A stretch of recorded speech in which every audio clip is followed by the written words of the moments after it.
Maxi operazione di polizia stamani nel Regino, 40 le ordinanze di custodia cautelare in carcere messe nei confronti dei vertici e degli affiliati alla cosca Mazzaferro di Marina di Gioiosa Ionica e Gemone nel comprensorio della Locride. Nel blitz sono finiti in manette il sindaco del paese, 3 assessori e un poliziotto.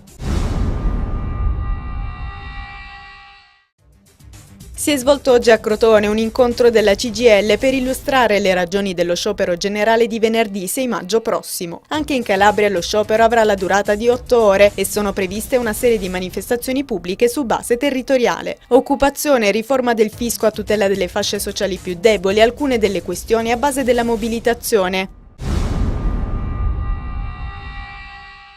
Oltre 123 milioni di euro per il potenziamento funzionale e l'innovazione tecnologica delle aziende ospedaliere di Cosenza, Catanzaro e Reggio, ancora una volta esclusi e penalizzati i territori delle province di Crotone e Vibo Valentia. Ne hanno discusso stamani il capogruppo di Italia dei Valori alla Regione Calabria, Emilio De Masi, e il consigliere del PD, Sulla.